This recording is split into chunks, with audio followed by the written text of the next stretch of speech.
Shalom. Shalom Aleichem. Nada de judeu hoje não, né? Estou confundindo aqui. Tudo em paz, amados? Muito bem. Missões é uma obra de fé. E nós temos tratado desse assunto, né? Falamos, baseado em Romanos capítulo 10, versículo 1, que a primeira característica, a primeira coisa que devemos ter é aquela compulsão espiritual, uma determinação espiritual. Não pode ser feito o trabalho missionário de uma forma indolente, de uma forma normal. Tem que haver um fogo queimando dentro de nós por missões. Paulo dá esse testemunho. Ele diz: a boa vontade do meu coração. E ele, em Romanos capítulo 9, de 1 a 3, ele diz que doía incessantemente ao ver o povo de Israel perdido.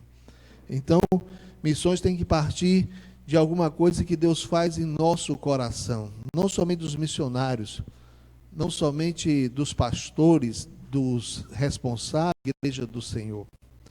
Vocês talvez não gostem tanto de futebol quanto eu gostava, mas tinha um jogador do Flamengo chamado Vampeta. Ele era muito feio, né? Por isso que deram o nome dele Vampeta, mistura de vampiro com capeta. Então era o Vampeta. E você lembra do Vampeta? Alguém lembra aqui do Vampeta? É bom, ok. Tem mais quanto do que ontem, né? Levantando a mão aqui. Ok. Então o Vampeta, ele tinha saído do Brasil, foi jogar fora, depois voltou e foi jogar no Flamengo. E no Flamengo não estava jogando nada. E perguntaram a ele, por que não estava jogando nada? Ele disse: olha, é o seguinte, eu faço de conta que jogo e o Flamengo faz de conta que me paga. Ou seja, nem eu cumpro a minha parte, nem o Flamengo cumpre a parte dele. Eu faço de conta que jogo e o Flamengo faz de conta que me paga. Missões não pode ser feito assim. O missionário não pode fazer de conta que é missionário, nem a igreja pode fazer de conta que é apoiadora. Temos que nos envolver, igreja, completamente nessa obra.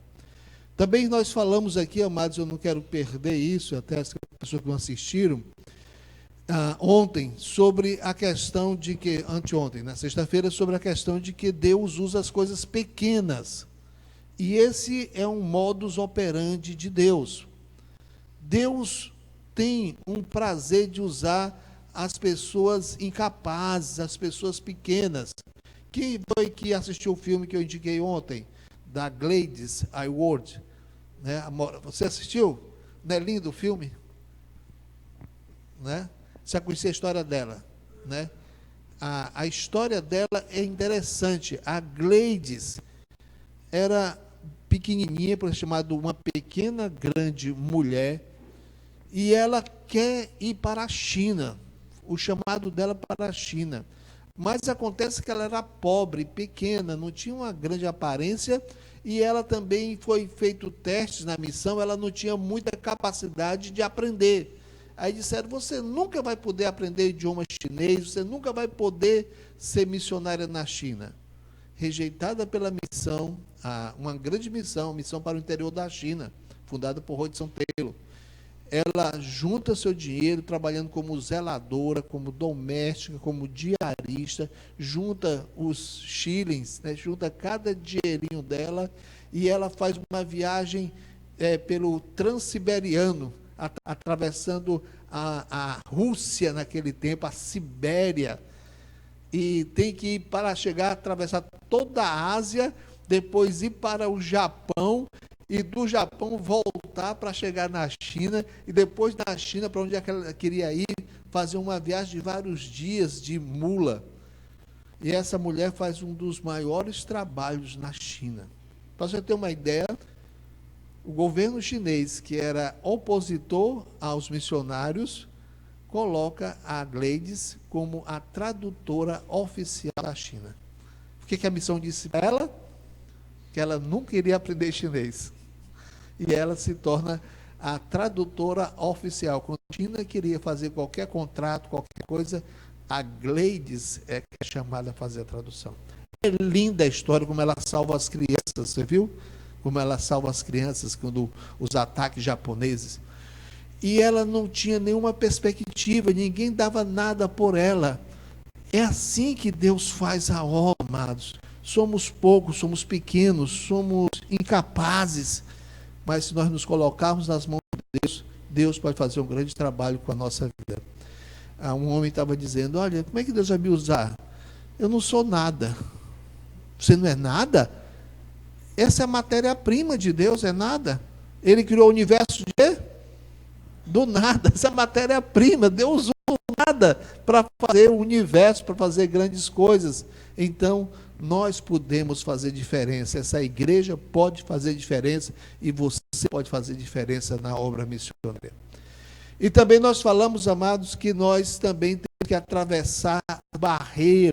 Missões têm dificuldades, missões têm lutas. Paulo queria alcançar os judeus, mas os judeus tinham uma teologia, criaram uma teologia errada, e ele teve que ser usado por Deus para mostrar o erro e mostrar a verdade. Isso é missões, é ultrapassar dificuldades, ultrapassar barreiras.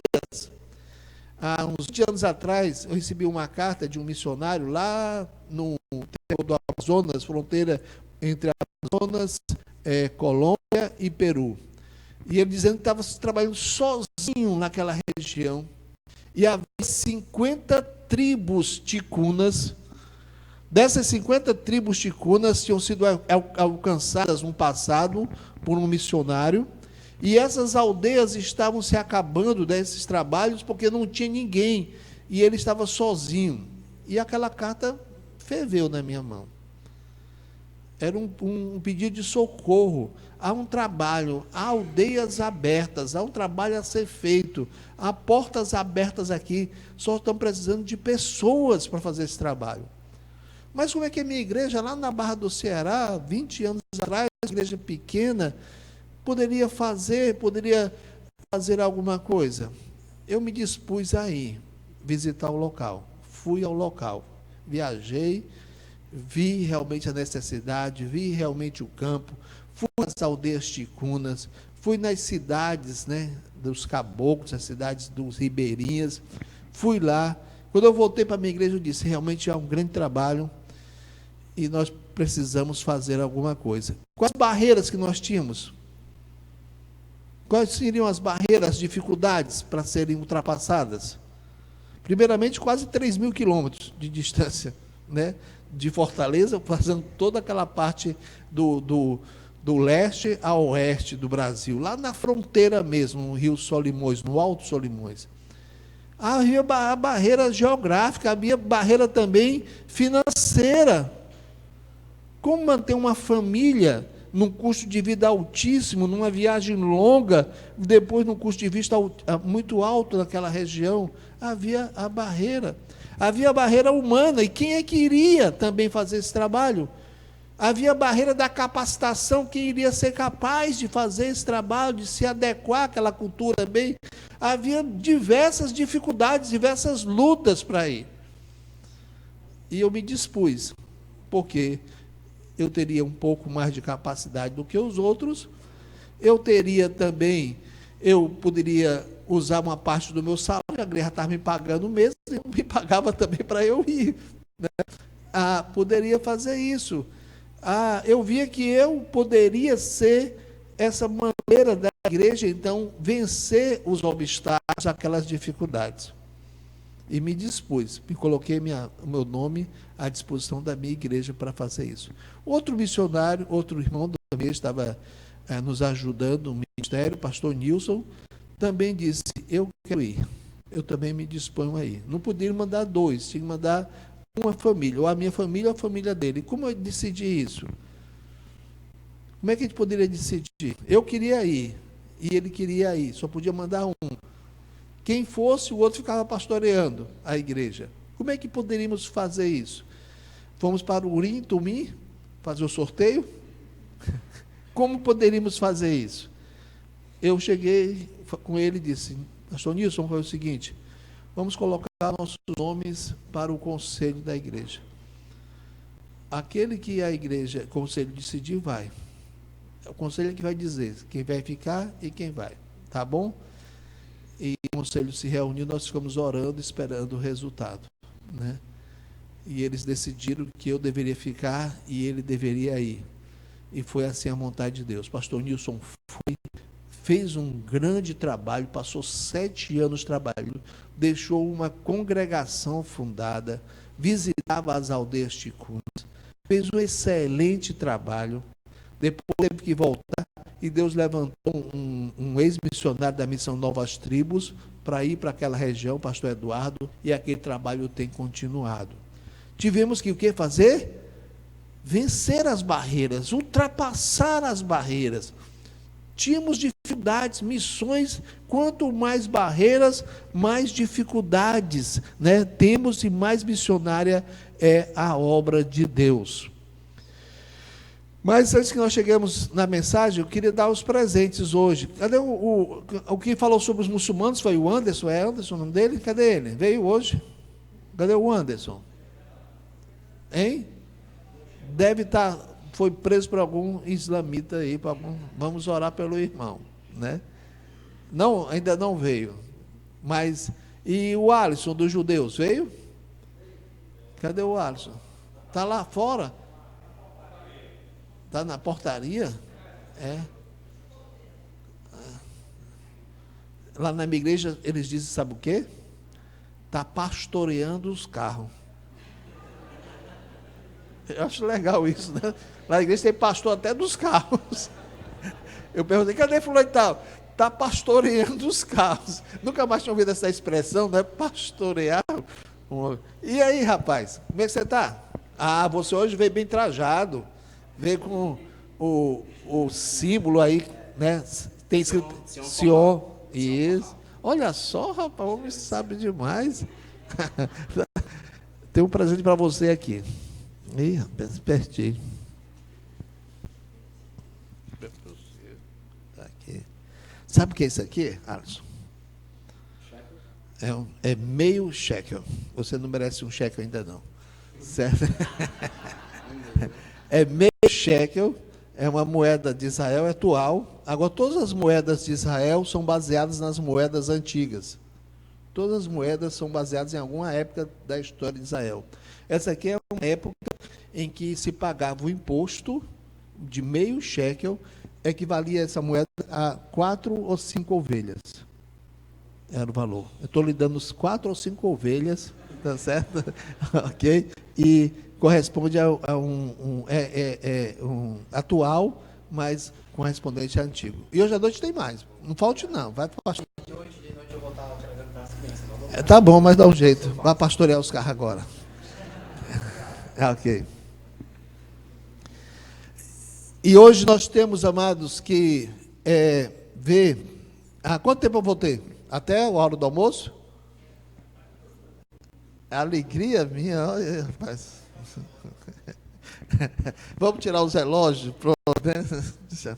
Nós vamos falar hoje, né, sobre o compromisso de fé. Olha só, missões, uma obra de fé. E você falou na música, né, que fé, né, doar é um ato de fé, né? Eu acho tão bonito aquele finalzinho. Como é que faz? Irmãos, o finalzinho da estrofe. Ofertar e como é que... O autor não sabe da música. Oh, meu Deus. No finalzinho aquela fala...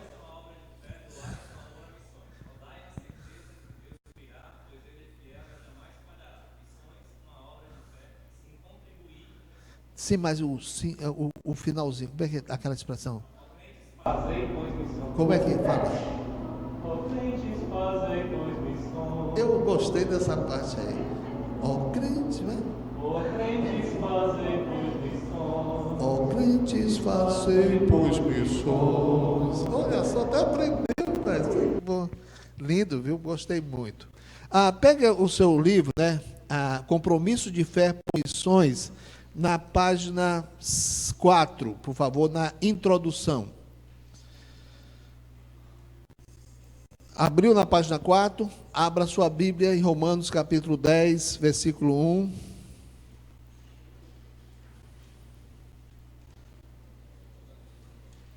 E agora fique em pé. Romanos capítulo 10, versículo 1.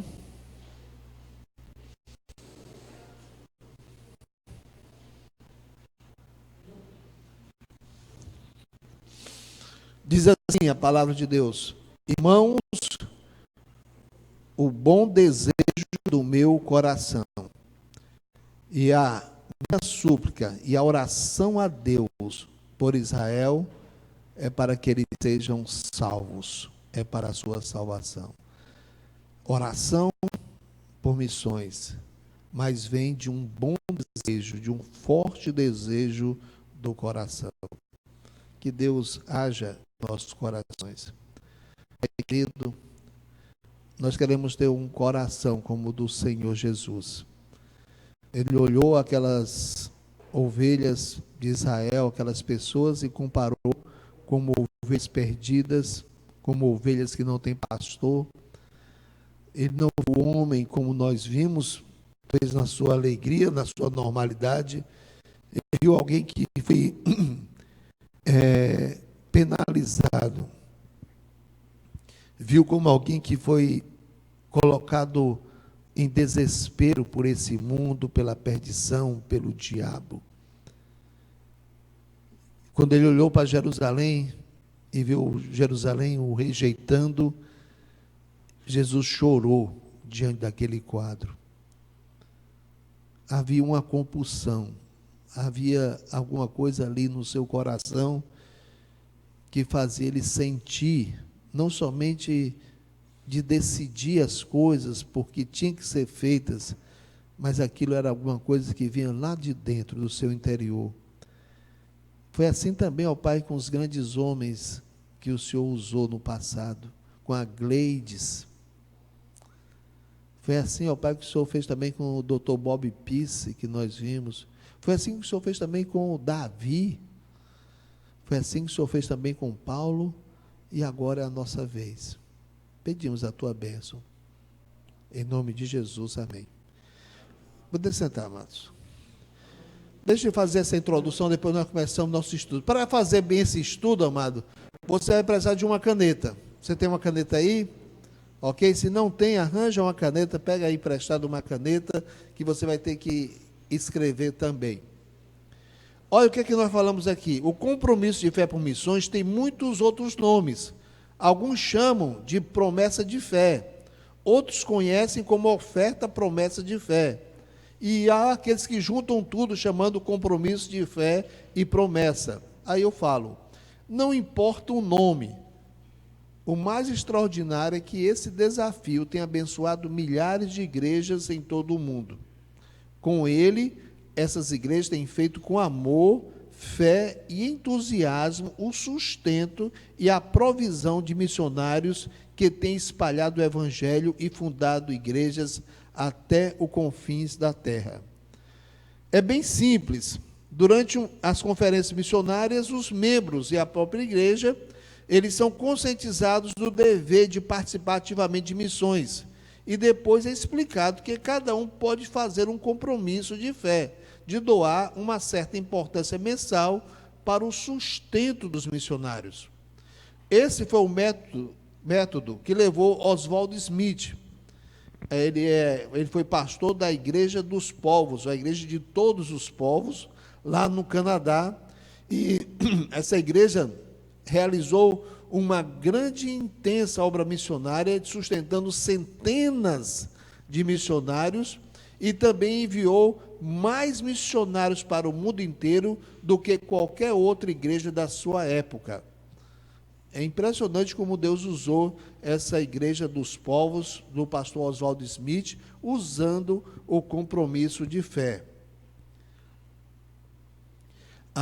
O Oswald Smith, né, como ele é chamado, o Mister Missões, o Senhor Missões, liderou essa igreja e todos os anos faziam esse compromisso e foi de forma, eu creio que todos falam sobre isso, mas foi a igreja local que fez o maior orçamento de missões durante muitos anos. Não era uma denominação, mas uma igreja como a nossa, como a de vocês aqui, de ter do mundo inteiro o maior orçamento de missões. Mas o pastor Smith e a Igreja dos Povos não são os criadores desse método do compromisso de fé. Eles apenas usaram. Deus conduziu para que eles crescem no desafio bíblico e eles levaram a sério e realizaram realmente com grande fé e entusiasmo. Muitas igrejas usam o compromisso de fé, a minha usa, há 29 anos. E também são grandemente usadas pelo Senhor para participarem efetivamente do ID do Senhor Jesus Cristo. Agora, poucos sabem como foi que começou esse compromisso de fé. O nosso estudo pretende explicar a verdadeira e profunda natureza que levou um grupo de irmãos em Cristo, interessados em missões e comprometidos com a salvação dos povos, a começar a fazer um compromisso de doar recursos para o sustento da obra de Deus. E onde foi que começou isso? Terá sido na Inglaterra, né? No século XIX, a Inglaterra, país muito usado por Deus para mandar missionários para o mundo inteiro. Será que foi nos Estados Unidos, já no século XX, foi uma grande potência missionária?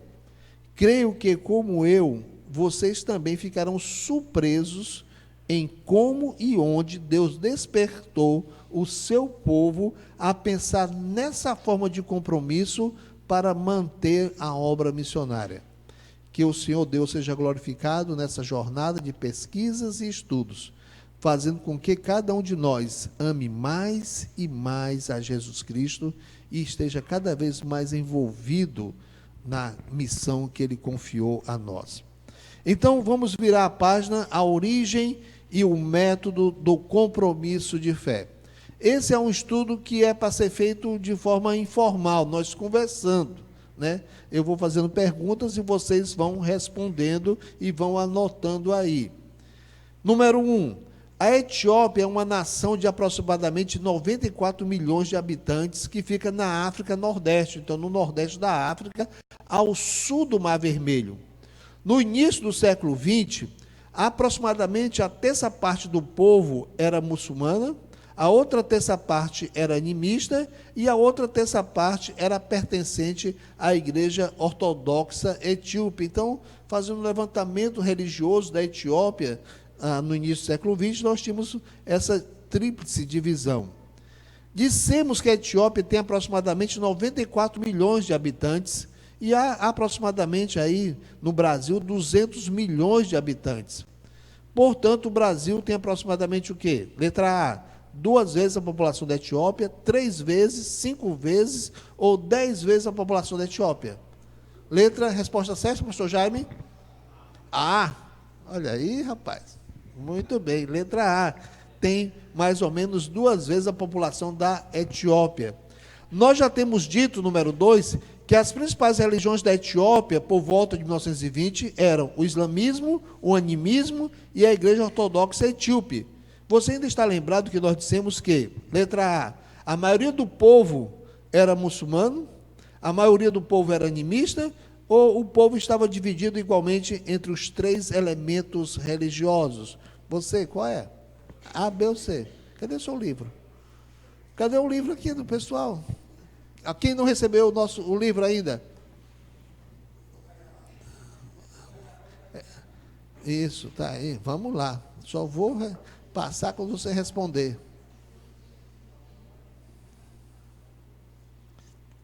E Humberto, responda aí, Humberto. Número 2, qual é a resposta certa? Letra C de casa. Olha, voltando aí para a nossa escola ainda. C de casa. Então, o povo estava dividido igualmente entre os 3 elementos religiosos. Quem não recebeu ainda, agora nós temos uma unanimidade, todos receberam. 3, os animistas não cultuam a Deus, nem a muitos deuses. Eles adoram as árvores, eles adoram as rochas, e eles adoram outros objetos da natureza nos quais supõem existir espíritos. Portanto, nós podemos dizer que eles são adoradores da natureza, são animistas, né? Ele acha que Deus está em tudo, uma espécie de panteísmo. Muito bem. Vamos abrir nossas Bíblias em o livro de Atos, capítulo 8, verso 26 a 29, aquele episódio do eunuco etíope, que foi adorar em Jerusalém, e na volta, né, interessante, olha, Atos 8, 26, e o anjo do Senhor falou a Filipe, dizendo, levanta-te e vai para o lado do sul, a caminho que desce de Jerusalém para Gaza. Já tinha a faixa de Gaza naquele tempo, que está deserta, não tinha palestino lá. E levantou-se e foi, e eis que um homem etíope, eunuco, como é que diz na sua Bíblia o que ele era? No versículo 27? Alto oficial, né, de Candace, ou mordomo-mó de Candace, rainha dos etíopes, o qual era superintendente de todos os seus tesouros. Ele era um ministro, né, da fazenda dela, né, ministro de todos os seus tesouros. Ele era o Henrique Meirelles, né? E tinha ido a Jerusalém para a adoração, e ele regressava assentado no seu carro, e ele lia o profeta Isaías. E disse o Espírito a Filipe, chega-te e ajunta-te a esse carro. Atos 8, 26 a 29, nos relata que Filipe evangelizou o eunuco, que estava voltando para a Etiópia. Este primeiro cristão da Etiópia provavelmente completou o restante da sua jornada por barco pelo Mar Vermelho. No mapa abaixo, vamos dar uma olhadinha nesse mapa, certo? Você está vendo, dá para encontrar Israel aí no mapa? Está lá aqui em cima, aqui no mapa Israel, naquele cantinho aqui em cima. E ele vinha de Israel, ele estava voltando para a Etiópia. Onde é que fica a Etiópia? Lá embaixo ali, no nordeste da África. Então, ele estava fazendo uma viagem pelo deserto, ali em Israel, ali já estava passando pelo Negev, saindo da região de Gaza, e ele provavelmente ia pegar um barco no Mar Vermelho para chegar até a Etiópia. Dá para ver? É interessante como é que ele ia fazer essa viagem. É claro que, tendo o Mar Vermelho, ele ia preferir fazer o resto da viagem pelo Mar Vermelho do que pegar os desertos aqui do nordeste da África, ou então o deserto da Arábia Saudita. Então, a gente olhando o mapa, a gente compreende melhor como foi a viagem dele, e falamos, né? No mapa abaixo, verifique e responda em que região fica a Etiópia em relação ao Mar Vermelho. Você encontrou o Mar Vermelho? Muito bem. Você encontrou a Etiópia? Em relação ao Mar Vermelho, a Etiópia fica onde? Fica ao norte, no leste, no sul ou no oeste? No sul, ao sul do Mar Vermelho. Que bom, pessoal, aqui é bom de geografia. Está bom de fazer o curso de arqueologia lá em Israel. Quinto, a Igreja Ortodoxa Etíope é a mais influente na Etiópia e ela é inimiga das missões evangélicas. Não é permitido haver missionários crentes entre os membros da Igreja Ortodoxa. Os missionários evangélicos só podiam, então, evangelizar quem?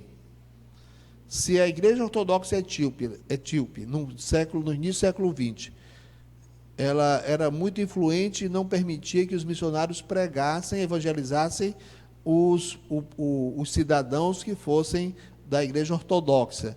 Então, a quem é que os missionários poderiam pregar? Para quem? Para os muçulmanos e para os animistas. Então, coloque aí no número 5, para os muçulmanos e para os animistas.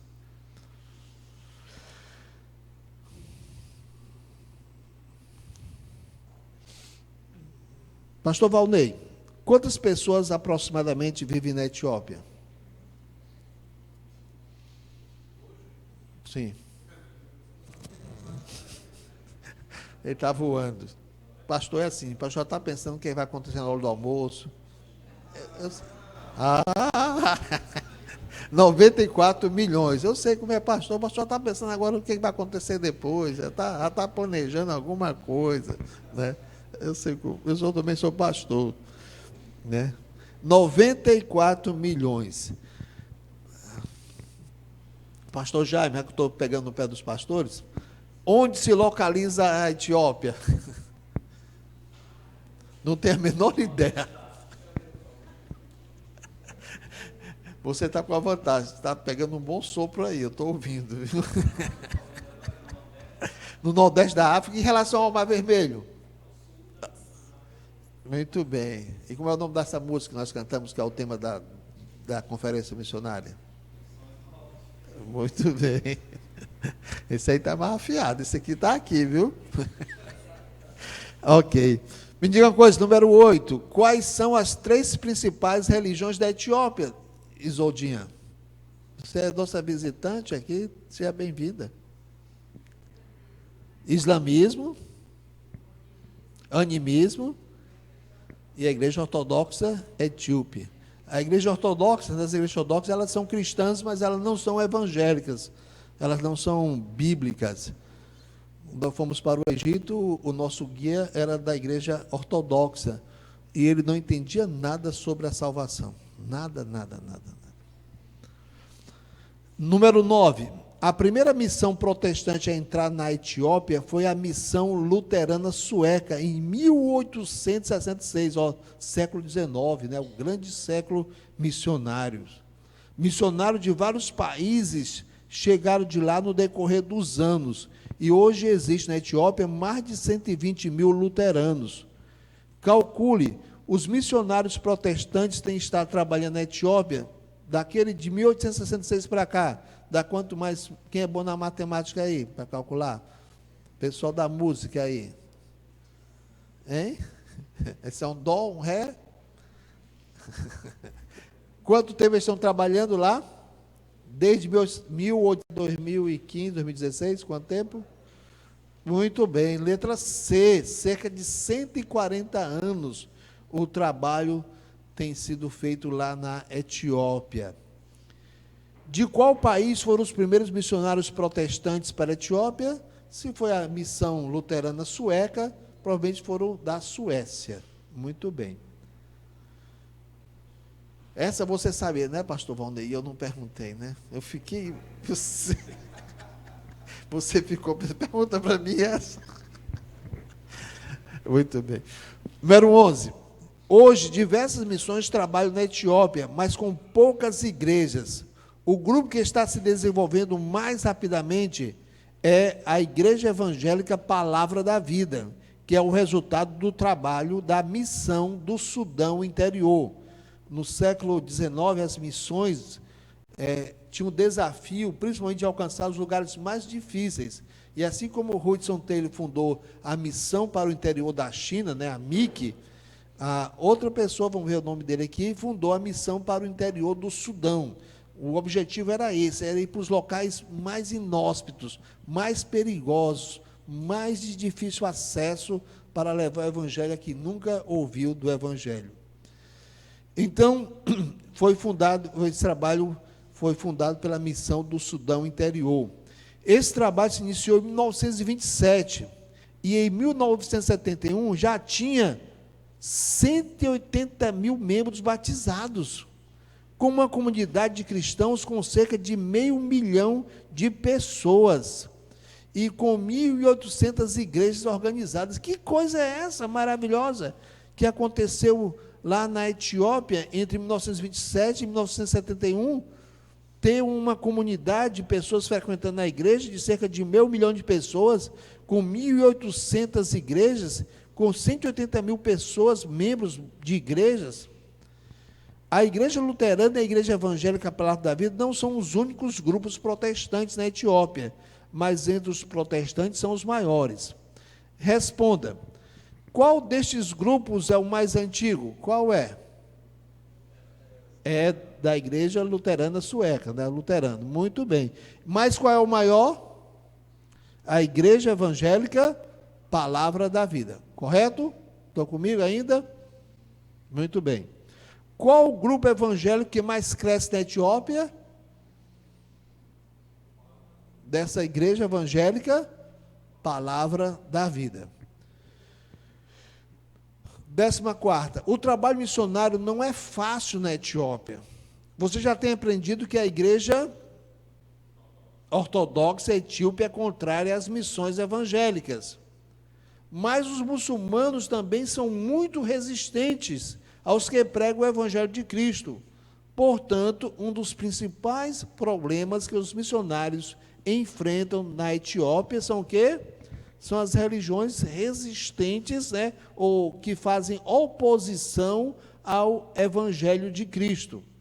15ª, devido à igreja ortodoxa ser mais influente, ela não somente resiste ao evangelho, mas o que é que ela faz também?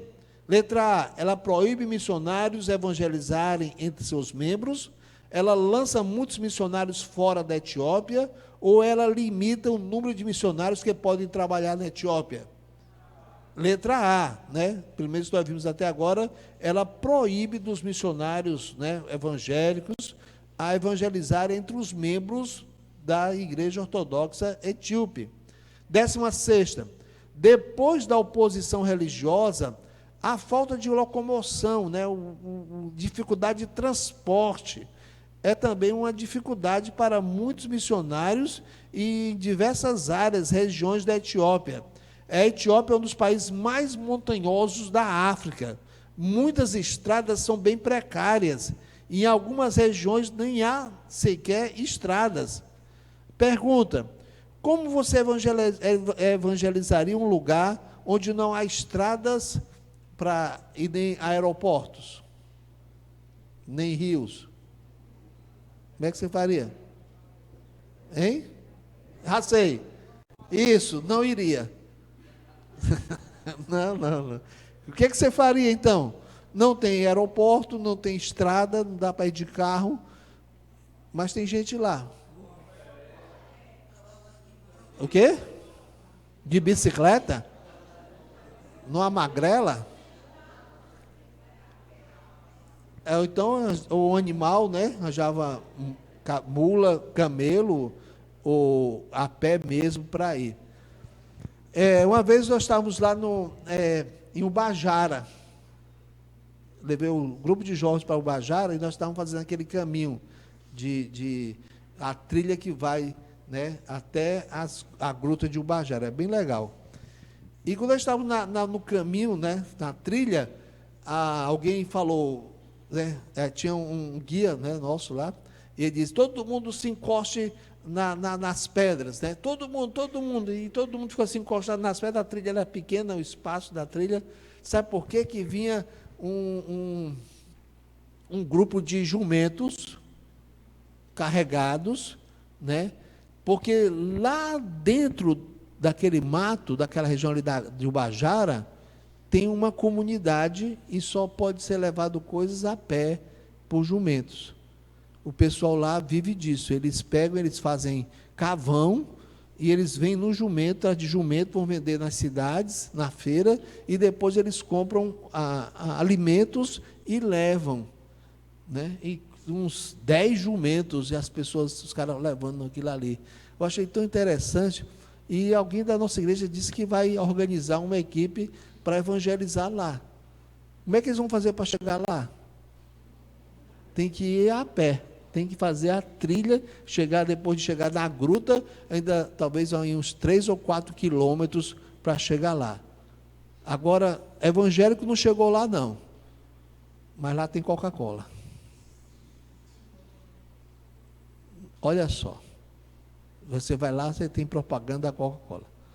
Você chega lá, tem até cartaz até ainda do Juraci Magalhães. Ainda. A política chega, a Coca-Cola chega. Só não tem chegado ainda o Evangelho de Cristo. Sabe por quê? Porque é muito difícil chegar. Quão fracos e quão moles tem sido a nossa disposição, o nosso povo hoje em dia. Isso faz vários tempos, ainda não fizeram a equipe ainda. Vamos fazer nossa equipe? Vamos lá naquela comunidade e levar lá o Evangelho. Aí, então, vamos pensar em como vencer as dificuldades. Aí temos duas grandes dificuldades que os missionários enfrentam na Etiópia. Quais são? Primeiro, as religiões resistentes. E a outra, a dificuldade de locomoção ou de transporte. Tem que ser vencidas essas dificuldades. O terceiro grande problema que os missionários enfrentavam na Etiópia era o analfabetismo. No início do século passado, cerca de 90 a 95% do povo não sabia ler e escrever. Isso é um problema grande, né? Porque é difícil para os crentes se desenvolverem se eles não podem o quê? Ler as suas Bíblias, né? Como é que a gente vai poder entender a palavra de Deus, fazer seu devocional, se não sabe ler a Bíblia?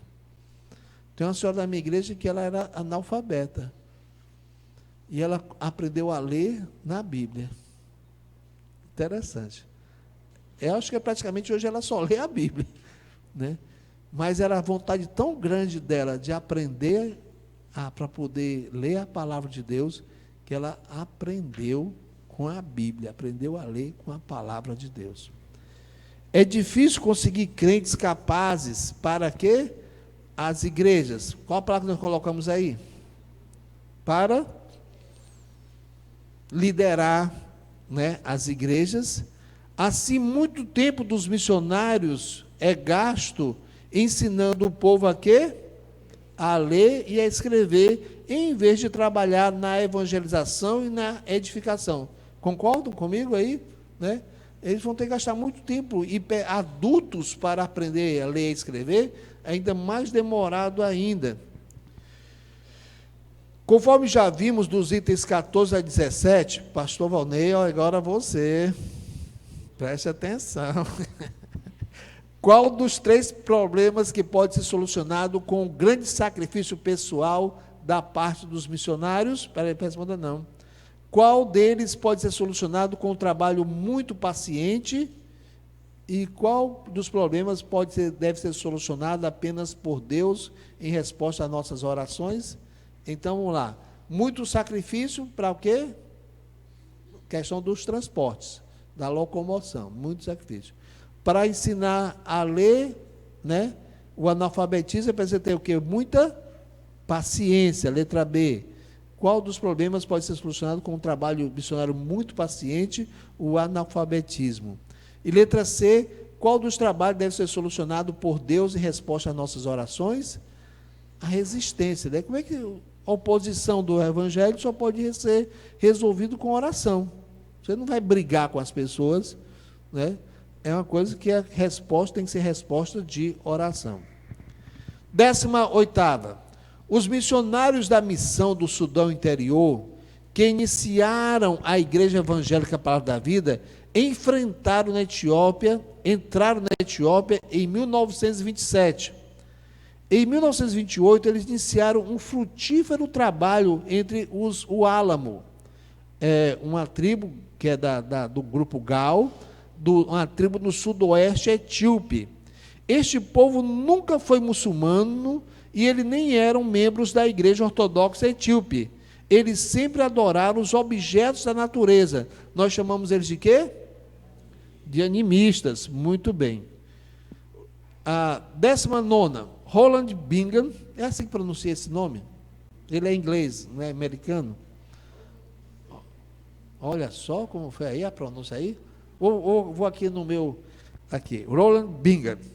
Foi um missionário inglês que fundou a missão do Sudão Interior. Olha quem fundou. No século XIX, o nordeste da África era uma das regiões mais inóspitas do mundo. Sabe como é que é chamado no século XIX o nordeste da África?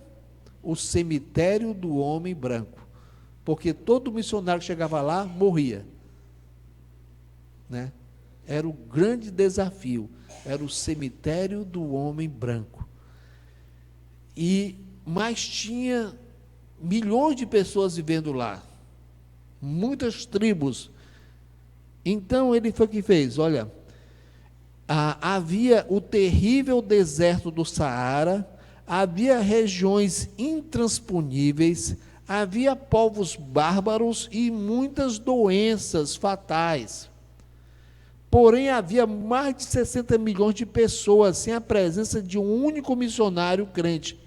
Então, 3 homens de Deus, o Roland Bingham, uniu-se ao Walter Goans, o grande idealizador da MSI, e Thomas Kent.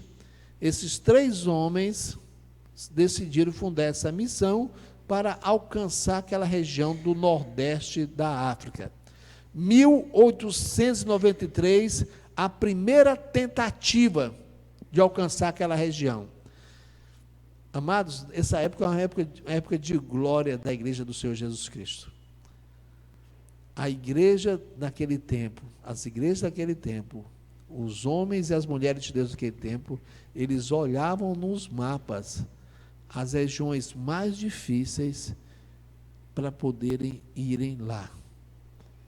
Onde houvesse a maior barreira, onde ninguém fosse, eles queriam ir lá. O nordeste da África era o grande desafio. Então, aqueles 3 homens partiram em 1893 para a costa africana, a fim de começar um trabalho missionário lá no interior do Sudão.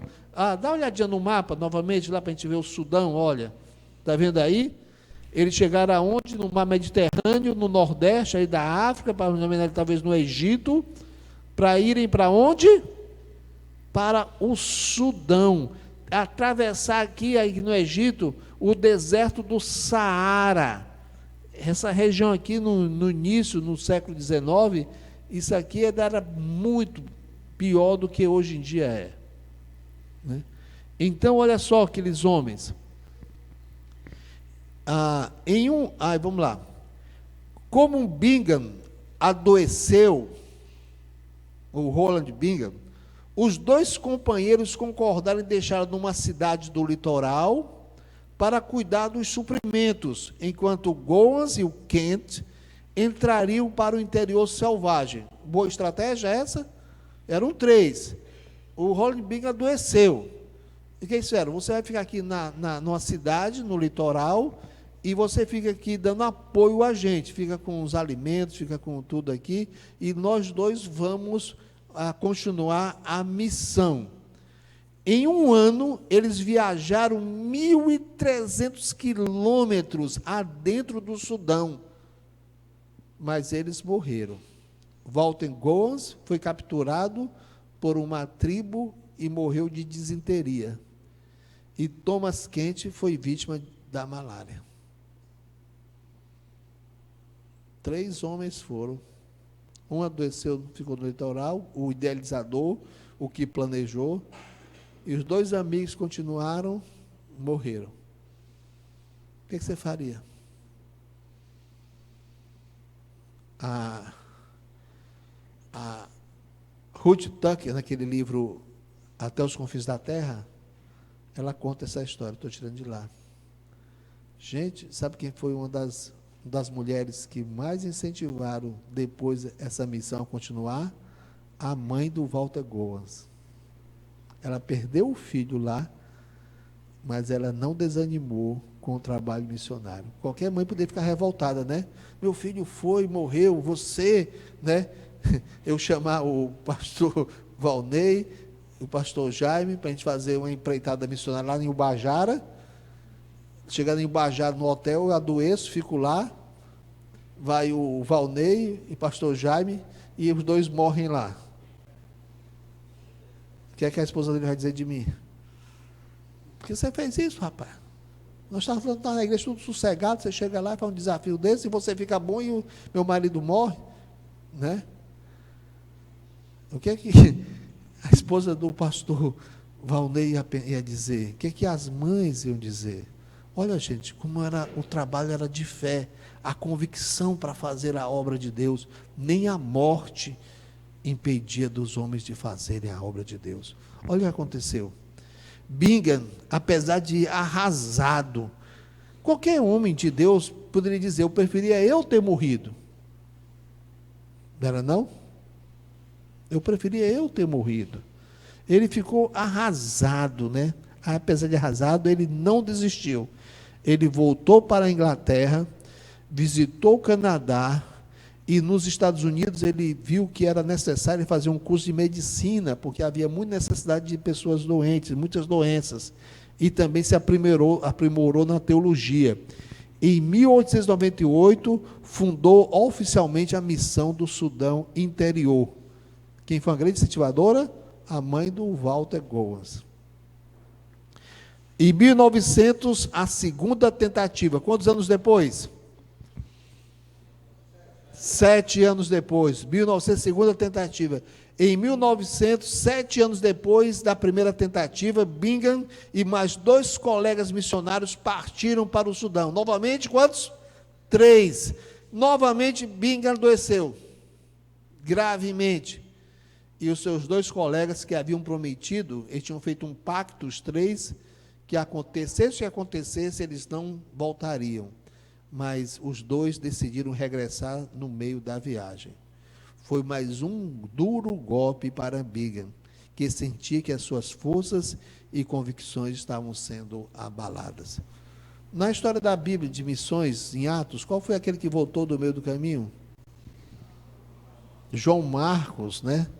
Depois que sai da parte da primeira viagem missionária, depois que ele sai de Chipre, daquela região, vão agora para o interior da Ásia, João Marcos retorna. Quando vão fazer a segunda viagem missionária, o que aconteceu?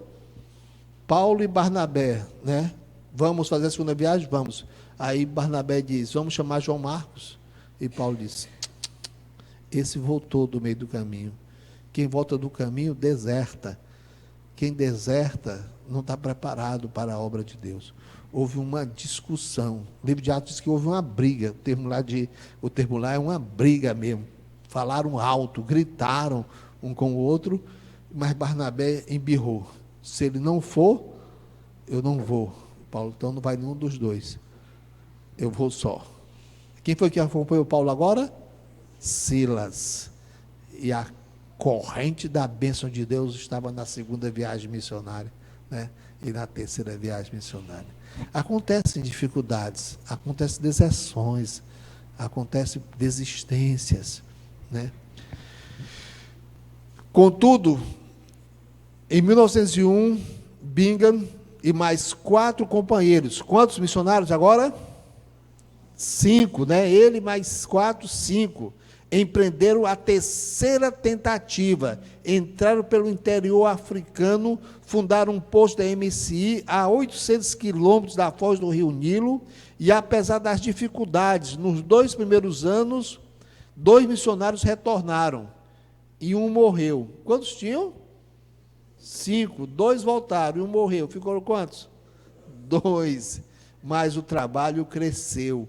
Houve conversões e instalações de novos postos missionários mais avançados. Como é que você definiria esse grande homem de Deus chamado Roland Bingham? Perseverante, né? O que mais? Guerreiro, olha, determinado, né? Um homem que tinha determinação, convicção, perseverança, aquilo que nós falamos daquela compulsão espiritual. Número 20, a missão do Sudão Interior, a MSI, foi crescendo e enfrentando as mais duras provas. Os missionários contam, há muito registro, né, que havia muito demonismo, muitas pessoas possessas de demônios, religiões, né, das tribos, que havia feiticeiros, e muitas coisas terríveis são registradas nesse período, né, como Satanás trabalhava muito ali. Doenças, né, malárias e outras, difteria, tribos selvagens, regiões difíceis e poucos recursos. A missão para o Sudão Interior iniciou um trabalho de cura da lepra, que era, corrija aí, né, um dos flagelos mais comuns e temíveis daquela região. Em 1950, a MSI tratava de mais de 30 mil leprosos só na Nigéria. Sabemos que muitos muçulmanos se converteram graças a essa demonstração de amor verdadeiro dos missionários crentes. Como é que esses muçulmanos, a maioria deles, né, interpretaram o trabalho dos crentes. Vamos escolher duas opções. Letra A, eles pensavam que eles estavam interessados no petróleo, por isso estavam lá. Eles viram na prática o que é o amor de Cristo. Letra C, acharam que eles eram muito bem pagos para aquele serviço. E letra D, abriram o coração à mensagem do Evangelho ao testemunharem o amor dos missionários em cuidar deles, apesar dos perigos e deles serem de outra religião. Quais são as duas opções aí? B e D. Eles viram na prática o amor de Cristo. Homens vindo da Europa, dos Estados Unidos, e cuidando dos leprosos, arriscando a vida, não somente na viagem, não somente nas dificuldades, mas até com a lepra deles. Eles abriram o coração à mensagem do Evangelho, porque viram esse amor, né? Em 1928, novo trabalho na Etiópia. Em 1928, Thomas Lambe, olha só o nome desse homem, como é importante, missionário da missão para o Sudão Interior, entrou na Etiópia. Ele era médico e missionário, e começou um trabalho na província de Uálamo, aquele trabalho que nós falamos no início. Depois ele formou uma equipe de evangelismo com outros missionários. Foi muito difícil os missionários se estabelecerem entre o povo tão indiferente ao cristianismo. O que é que os Uálamos eram? Animistas, né? Foi difícil penetrar naquela região isolada em que vivia este povo. E bem difícil também foi a aprendizagem da nova língua. O trabalho se desenvolveu vagarosamente. Lá pelo ano de 1935, havia somente 11 crentes batizados. Olha só, em 7 anos de trabalho do Thomas Lambe, mais a sua equipe, que entrou em 1928, e 7 anos depois, em 1935, havia quantos crentes batizados? 11 crentes batizados. Em 1935, os missionários são ameaçados na Etiópia. Em julho de 1935, o governo dos Estados Unidos e o governo da Inglaterra mandaram que seus cidadãos saíssem da Etiópia por causa da iminente invasão das tropas italianas. Estava começando na Europa já, né, o que era prefigurável, que estava a preparação para a Segunda Guerra Mundial. E a Alemanha estava aliada com a Itália. E sabiam que o norte da África era muito importante. Então, antes mesmo de começar a Segunda Guerra Mundial, tropas italianas começaram a ir para aquela região para dominar aquela região do norte da Europa. Então, os governos dos Estados Unidos e da Inglaterra aconselharam que cidadãos americanos e ingleses saíssem antes dessas invasões. Com a invasão italiana, as embaixadas dos Estados Unidos e da Inglaterra ordenaram, agora elas obrigaram, que seus cidadãos deixassem imediatamente a Etiópia. Os missionários da MSI consultaram o seu velho fundador e diretor, o Roland Bingham. Olha o que ele escreveu para eles. Mandou um telegrama para eles. Vocês estão sob ordens mais altas do que as do rei da Inglaterra ou do presidente dos Estados Unidos. Recebam do Senhor Jesus as suas instruções e nós estaremos do lado de vocês. Que conselho. Não, vocês estão aí para fazer a obra de Deus. Quem ordena a vocês não é o governo da sua majestade, não é o presidente dos Estados Unidos, é Jesus. Consultem a Jesus e o que vocês decidirem, nós estaremos apoiando vocês. Que experiências com Deus o pastor Roland Bingham havia passado para ser tão corajoso e incentivador dos missionários da MSI? Lembra que ele fez a primeira tentativa? Os 2 amigos morreram. Lembra da segunda tentativa, que ele adoeceu, os 2 retornaram. Lembra da terceira tentativa, de 5, 2 morreram, não, 1 morreu, 2 retornaram, e ele ficou somente com mais um. Aquele homem tinha vivido o que é perseverar, o que é enfrentar sofrimentos, o que é viver uma vida aos pés do Senhor Jesus, né? Não importando se está bem ou mal, importante que a obra esteja sendo feita. Ele mesmo enfrentou essas lutas. Em 1937, os missionários são expulsos da Etiópia. Então, os missionários não saíram, ficaram lá trabalhando, até que as tropas italianas, depois de invadir a Etiópia, 2 anos depois, eles expulsaram os missionários. Os missionários permaneceram, até aquele momento só havia 17 crentes batizados entre os álamos. E os missionários, compreendendo que pouco tempo lhes restava, iniciaram um intenso programa de evangelismo e treinamento de lideranças nativas. Eles sabiam que iam ser expulsos a qualquer momento e eles então intensificaram o trabalho, tanto de evangelismo como também de preparar para que quando eles fossem expulsos, os próprios crentes de Álamo continuassem aquele trabalho. Os missionários entre os álamos ficaram até o último momento, porém os soldados italianos os forçaram a sair em abril de 1937. Quando os missionários deixaram os álamos, a igreja havia crescido de 17 para 48 membros batizados. Quantos membros agora? 48 membros batizados. Você acha que estes novos crentes ficaram tristes ao ver a saída dos missionários? O que você acha? Os missionários estavam lá e agora foram expulsos. Você acha que eles ficaram tristes ou não?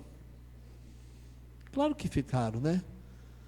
Ainda hoje eu tenho muito amor para a pessoa que me evangelizou.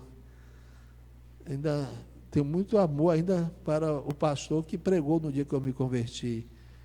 Ainda tenho muita ligação de amor à pessoa que me discipulou, que me ensinou os primeiros passos. Tenho muito amor com meus professores. E já pensou agora, depois de alguns anos, 7 anos trabalhando lá, eles agora teriam que sair da Etiópia e aqueles 48 crentes nativos, como é que eles ficariam? Um missionário descreveu assim a sua partida e a dos outros missionários. Eu acho aqui tremendo. Ele conta, né? Quando viramos a última curva da montanha e vimos à distância o povo acenando em despedida. Imaginamos o que aconteceria com aquela débil, aquela frágil chama do evangelho que fora acesa em meio a tal escuridão. Será que aqueles jovens cristãos que só tinham em sua língua o evangelho de Marcos e alguns folhetos de partes selecionadas da Bíblia para guiá-los e ensiná-los, conseguiriam suportar a perseguição que inevitavelmente cairia sobre eles? Esse é um registro de um diário de um daqueles missionários, né? Ele registrando que quando fez a última curva, a última visão, viu aqueles irmãos acenando para eles. Ele ficou pensando, o que vai acontecer com esses irmãos? Né? Só tem o evangelho de Marcos na língua deles, tem algumas porções da Bíblia, e eles vão ser perseguidos pelos italianos agora. Como é que vai ficar essa igrejinha? Como é que vai ficar esses irmãos agora? 1943, o retorno dos missionários à Etiópia. Lembra que eles saíram de lá, foram expulsos em que ano? 1937. Foram expulsos, né?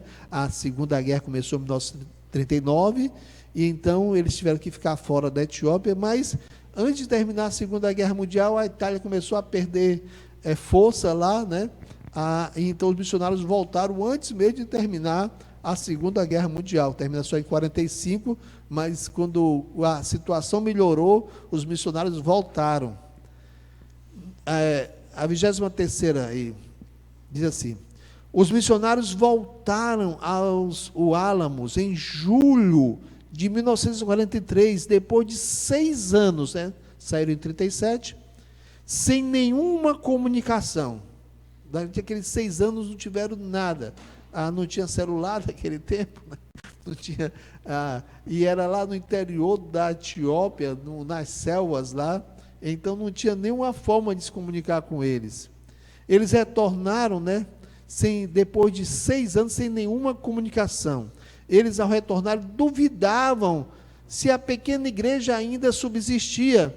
Imagine a surpresa deles ao encontrarem, não apenas agora, os 48 crentes batizados, porém, eles encontraram, 6 anos depois, uma igreja que havia crescido e contava com 10.000 membros batizados. E cerca de 100 congregações, em 6 anos. Eles voltaram a achar que não tinha mais nenhum crente lá. Quando chegaram, que é isso? 10.000 pessoas daquelas tribos ao redor convertidas, 100 pequenas igrejas espalhadas naquelas regiões. Letra A. Quanto tempo os missionários trabalharam desde a chegada deles entre os Uálamos e a sua expulsão? Isso aí está difícil. Quem foi que respondeu 9? Muito bem, 9 anos. Eles trabalharam lá, fez as contas direitinho. E quantas conversões aconteceram neste período? Em 9 anos? 48 conversões. Quanto tempo os missionários ficaram fora da Etiópia? 6 anos. E como é que estava agora o crescimento? Quantos tinham agora? Em 6 anos? 10.000 convertidos e 100 congregações. Letra E. Como você acha que aquela igreja cresceu tão rapidamente? Letra A. Os crentes trabalhavam e testemunharam e Deus os abençoou. Os soldados italianos pregaram o evangelho. Mesmo após a saída dos missionários, a missão continuou enviando dinheiro para ajudar no trabalho. Letra D. Os militares italianos forçaram os etíopes a se converterem. Letra A. A resposta B está errada, né? Os italianos não pregaram o evangelho. Letra C. Dinheiro não produz convertidos e nem a força, né? Os islâmicos, os muçulmanos estão errados quando querem converter pessoas à força. 24. O que realmente aconteceu ali? É a curiosidade nossa. Como é que pode, em 6 anos, um grupo de pessoas tão pequeno crescer tanto? O que realmente aconteceu? Os italianos haviam perseguido severamente a igreja dos Uálamos. E a maioria dos líderes que foram preparados, né, pelos missionários, aqueles homens foram presos. E alguns foram até assassinados, chicoteados, foram perseguidos. Onde os crentes Uálamos achariam tantos pastores corajosos para liderar o trabalho de evangelismo e de pregação? Letra A. Entre os missionários estrangeiros? Foi lá? Foi entre missionários estrangeiros que eles arranjaram gente? Não. Onde é que estavam os missionários? Foram expulsos de lá. Muito bem. Do seminário de Uálamo, lá do Cariri? Não, não foi, não tinha seminário lá. Letra C. Foram escolhidos entre os membros das igrejas. Olha que coisa, gente. Olha que coisa maravilhosa. Deus abençoa os pequenos. Deus não olha para a capacidade, não olha para o nosso bolso. Deus olha para o nosso coração. Olha que coisa. 25ª. A perseguição italiana ao evangelho foi severa. Líderes crentes foram açoitados, presos e mortos. Alguns levavam de 100 a 400 açoites, sendo impossibilitados de deitar de costas por meses. Contudo, quanto mais eram perseguidos, eles mais pregavam o evangelho. As pessoas de outras tribos, vendo aquela força que só Jesus Cristo podia dar, foram atraídas para o evangelho. Muitos se converteram. Também muitos crentes que antes eram tímidos e acomodados, passaram agora a liderar, a pregar o evangelho e a servir aos irmãos. Se nós relermos os itens 20 e o 25, entenderemos que duas grandes forças impulsionaram os etíopes e influenciaram a conversão de muitos. Será que você é capaz de descrevê-los? Lembra do que aconteceu na Nigéria, naquela região também, o que levou muitos povos lá do norte da África a se converter? O amor demonstrado na prática pelos missionários, trabalhando com quem? Com os leprosos. Viram o amor de Deus. Eles viram na prática o poder do amor. E agora estavam vendo um poder na vida dos crentes de suportar as mais terríveis provações, sem perder a esperança, sem perder a alegria, sem perder o ânimo. Duas forças poderosas foram vistas ali naquele local, e Deus usou isso. 26ª, o crescimento da igreja O Álamo continuou. A igreja dos Álamos enviou missionários nativos a todo o sul da Etiópia. Na conferência bíblica de 1949, eles fizeram conferência missionária, como nós estamos fazendo. O povo da Etiópia contribuiu com $368 para missões. Quanto é que dá $368 hoje em dia? Bota aí a $3.60. Quem tem a máquina assim para calcular, que faz aí rapidamente para a gente saber quanto em dinheiro nosso. A $3.60 dá quanto? Quanto foi que eles contribuíram para missões em 1949? Alguém tem calculadora aí? 1.000? Tá aí, 1.324,80. Irmão é contador, é? Ah, não. Até os centavos o irmão pegou aí. 1.324,80, né? Olha só. Num ano.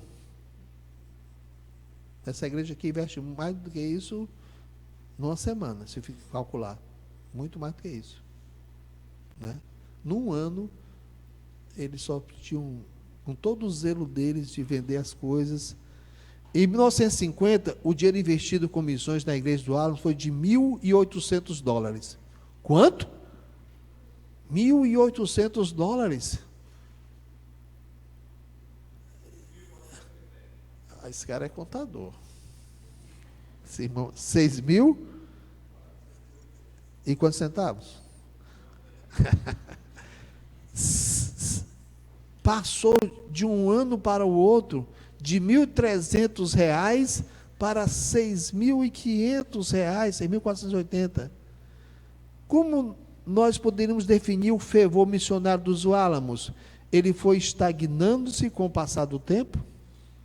Foi decrescendo e esfriando ano a ano? Foi apenas um fervor emocional e de empolgação? Ou ele foi crescendo conforme eles iam amadurecendo na fé? Letra D. Quanto mais eles conheciam, mais amadureciam, mais eles eram edificados, mais eles serviam, mais se consagravam. Na conferência de 1951, alguns crentes pobres que não tinham recursos para dar, mas eles queriam dar. Eles queriam contribuir para as missões. Mas eles disseram, olha, não vamos colocar nada no gasofilácio, porque nós não temos nada. Mas nós queremos dar. E eles lembraram, essa obra é nossa ou é de Deus? É de Deus. E eles fizeram um pacto. Senhor, eu quero dar, mas eu não tenho. Mas eu vou orar. Eu gostaria de dar $500. E se o Senhor me der, eu vou ser responsável e vou ser fiel de repassar esse dinheiro para missões. Eles se comprometeram com aquilo que, pela fé, eles creriam que Deus lhes daria. Olha como interessante. Eles prometeram que dariam certa quantia para missões durante o ano e confiaram em Deus para dar o dinheiro prometido. E o que aconteceu? Deus deu o dinheiro a estes crentes humildes e eles então puderam dar o prometido ao trabalho missionário, ao trabalho de missões. Está errado aí, ao trabalho missionário. Na próxima conferência, muito mais crentes do Álamos prometendo pela fé dar dinheiro para missões. E aí foi que começou o que nós chamamos o compromisso de fé. É o compromisso que 2016, nós estamos agora em maio, né? Na próxima conferência vai ser mais ou menos em maio, né? Vamos fazer um orçamento. Eu quero dar durante o ano uma certa quantia. Vai ser muito difícil eu dar essa quantia. Eu vou ter que fazer economia, Deus vai ter que me abençoar. Mas eu sei que a obra é dele. E eu vou confiar em Deus. Eu tenho confiado, eu tenho visto que ele é fiel, eu tenho experiências com Deus. E eu sei que eu posso confiar nele. Podemos descrever o plano fé-promessa assim: é prometer a confiar em Deus somente se Deus nos der o dinheiro. Não é nem Jacó? Confiar em Deus para podermos investir financeiramente em missões. É um meio de demonstrar nossa espiritualidade, pelo que nós não recebemos. Não. O item A é um conceito egoísta e o item C glorifica o homem. O certo é confiar em Deus para nós podermos investir financeiramente em missões. O compromisso de fé é um compromisso feito com Deus de darmos certa quantia de dinheiro para ser investido em missões durante um ano. E nós confiarmos em Deus para nos dar esse dinheiro. Quando o Senhor nos der a importância proposta, nosso compromisso é de repassar a missões, a fim de ser empregado no sustento dos missionários e na manutenção da obra missionária. Hoje, muitas igrejas em diversos países utilizam o compromisso de fé. Este plano ajuda as igrejas a enviar mais o quê? Missionários para pregar o evangelho de Jesus Cristo, Senhor nosso. Muitos dessas igrejas, dessas crentes, talvez nem saibam que este plano se originou aonde? Entre o povo pobre tribal da Etiópia. Começou lá essa ideia. O Oswald Smith, da Igreja dos Povos, lá no Canadá, ele apenas pegou a ideia lá do crente dos Álamos. Começou ali, né, na carência. Explique o plano compromisso de fé em suas próprias palavras. Não deixe de incluir essas 3 palavras: prometer, confiar, repassar e dar. Como é que poderíamos definir o que é um compromisso de fé por missões? É o ato de que eu assumo um compromisso de que pela fé vou confiar em Deus, de dar tanto por missões por mês, e eu vou ser fiel. Deus me dando essas condições, eu vou investir aquilo que Deus vai me dar, que eu comprometi dar, eu vou repassar realmente para missões. É uma obra, é um ato que glorifica a Deus, é um ato de fé. Se eu pego, gente, eu ganho R$5.000 por mês, eu faço o meu orçamento, então, tá me sobrando R$300 por mês. Aí eu digo, eu vou dar R$300 para missões. Pode ser um compromisso de fé? Pode. Mas foi um compromisso de fé baseado apenas nas suas possibilidades. É como você faz uma compra parcelada, né? Você olha o seu orçamento, você dá para investir aquilo ali naquele que você quer comprar, e você faz aquele investimento. E você confia que Deus vai manter suas condições. Mas o compromisso de fé ultrapassa isso. Senhor, eu gostaria de dar mais. A obra é muito grande, Senhor. Há muita necessidade. E o Senhor pode. Toda a prata, todo o ouro pertence ao Senhor. E eu creio, Senhor, como o Senhor tem sido tão fiel a mim, eu quero ser o teu mordomo para investir mais ainda em missões, e eu vou confiar que o Senhor me dará, e eu vou ser fiel no repasse disto. Esse é o sentido do compromisso de fé por missões. Esse ano eu fiz lá na minha igreja, e nós fizemos a nossa conferência missionária, e nós fizemos, a igreja toda é convidada, e eu quero ser o exemplo também, embora ninguém veja uns dos outros, mas eu sei que Deus me vê, e eu faço também meu compromisso de fé. Esse ano eu fiz, eu dar meu dízimo, e dar o mesmo valor do meu dízimo para missões. E 10% do que eu ganhar, eu vou dar também para missões. Eu fiz o meu orçamento e não dá para fazer isso. Não dava para fazer isso, né? Eu sempre tive uma vida muito simples. Quem sabe me conhece, eu sempre tive uma vida muito simples. Eu nunca procurei ter muita coisa. Eu sempre quis mais servir a Deus do que ter bens, qualquer outra coisa. Vivi a minha vida quase toda num apartamento de 60 metros quadrados. Criei meu filho num apartamento de 60 metros quadrados. Embora a minha igreja seja uma igreja grande, até me paga bem, né? Lá a minha casa, meu apartamento é tão pequeno que quando alguém vai me dar alguma coisa, eu pergunto se é para comer. Se não for para comer, não me dê, porque não cabe lá em casa. Só dê coisa para comer. Se me der alguma outra coisa, não cabe, então não me dê, né? A minha cozinha, quando a Guida está, eu não posso estar. Quando eu estou, ela não está, né? Então, mas nós vivemos muito bem, né? Nossos 60 metros quadrados, né? Até algum tempo atrás, meu carro era um Fusquinha, melhorou, estou com um Gol. Está melhorando minha vida, né? Mas é zero. Então, minha vida está melhorando. E esse ano, do ano passado, eu ganhei uma neta. E a gente agora, ficou eu, a Margarida, o apartamento agora está grande, 60 metros quadrados, está grande, só eu e a Margarida. Mas meu filho não tem o mesmo, estou abrindo meu coração para vocês aqui, não vou dizer nada disso para ele não. Depois a gente tira essa parte, corta isso aí. É ao vivo, é? Estou frito. Mas o meu filho não tem a mesma maneira minha de viver. Ele quer viver mais confortável, né? Ele já tem outro estilo de vida dele.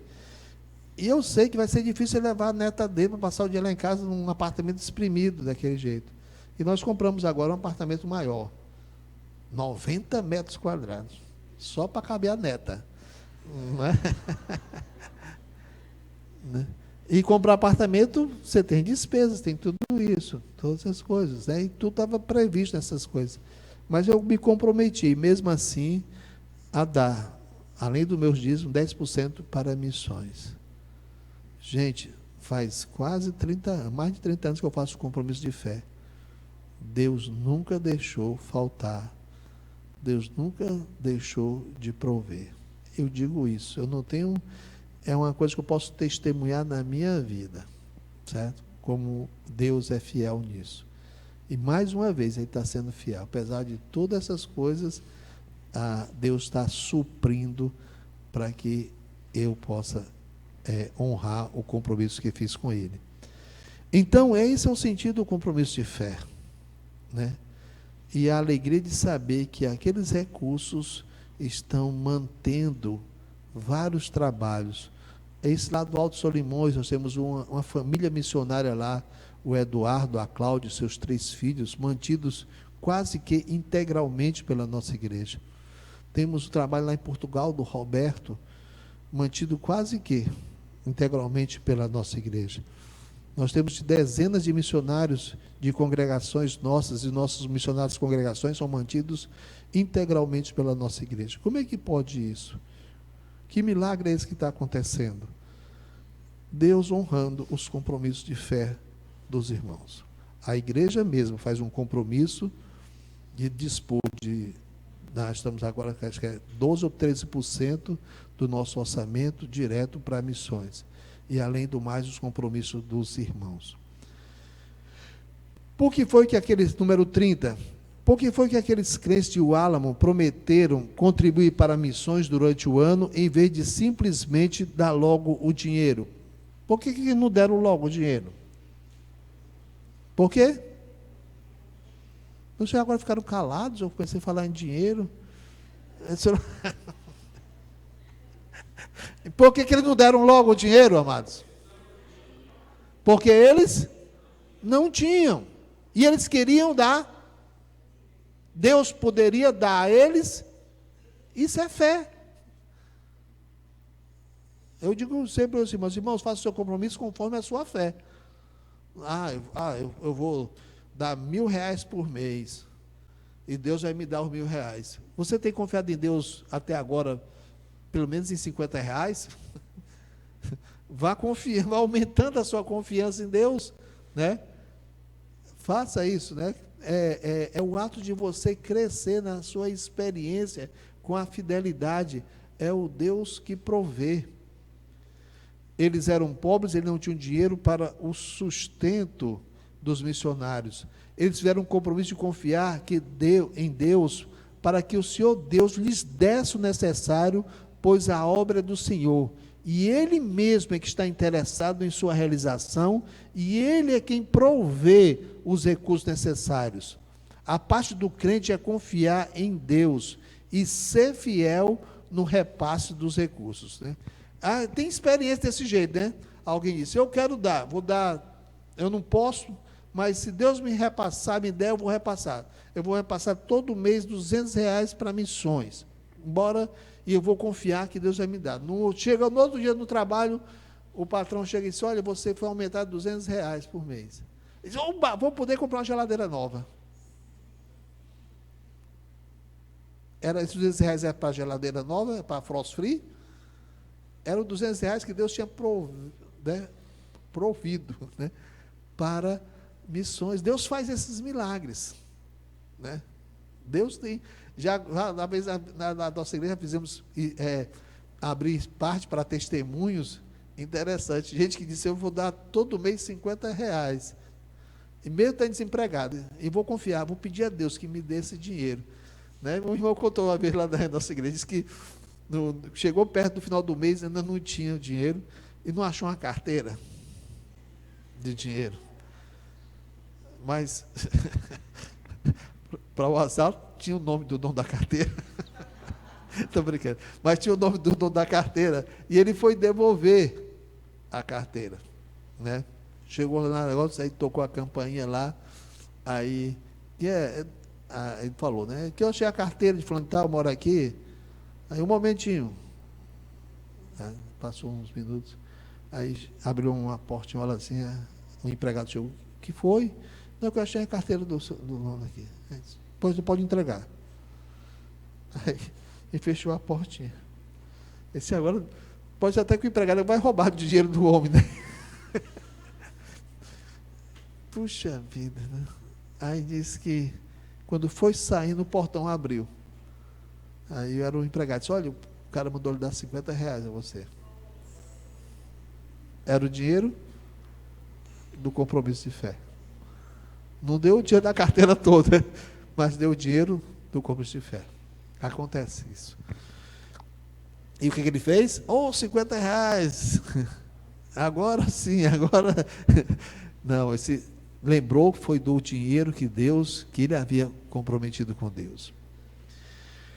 31. Se crentes e igrejas são pobres demais que não podem ajudar e enviar missionários, o problema não é a falta de dinheiro, mas é a falta de fé.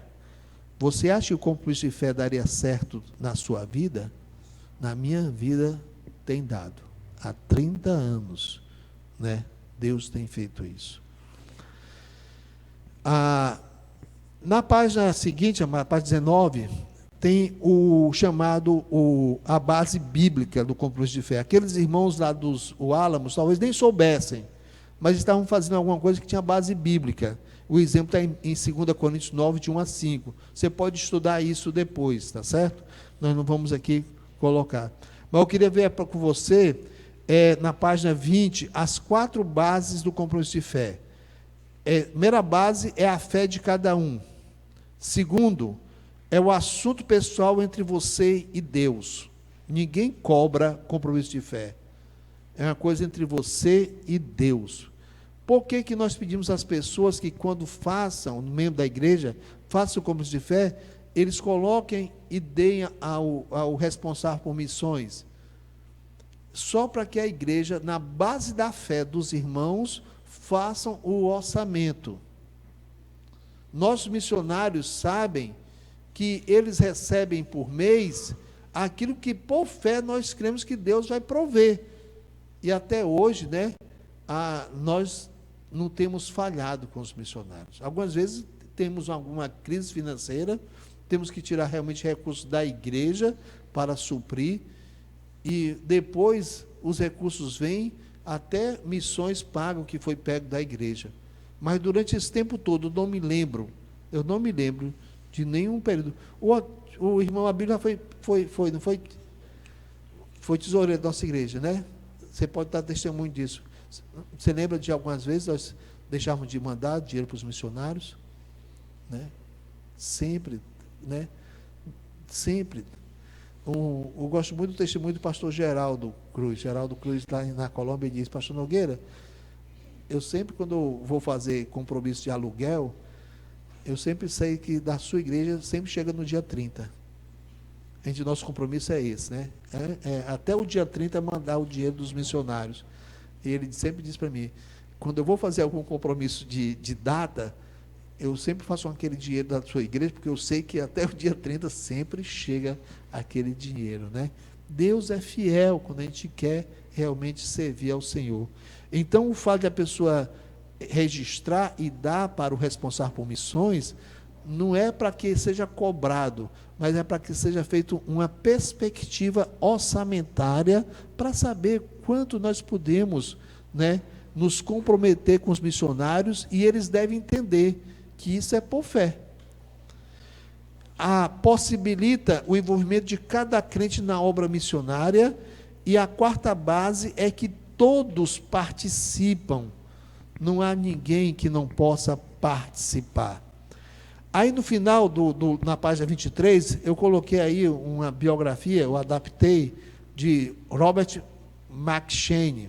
Para mim foi um dos grandes homens de Deus. Ele morreu cedo, morreu antes de 30 anos, né? Mas uma vida pequena, de curta duração, mas que fez uma grande diferença. Novamente escocês, né?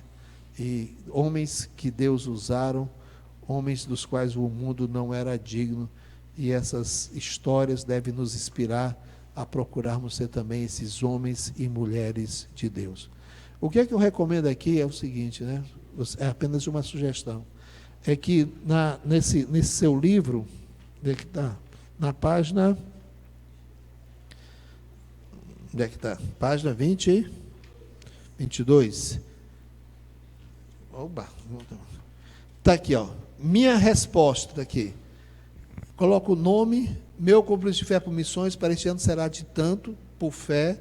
Não faça isso agora, faça em oração em casa, e pode recortar isso, ou se não quiser estragar o livreto, tem um envelope branco aí, que pode ser feito, e coloque isso diante de Deus, para que todos nós possamos participar dessa grande missão por fé, né?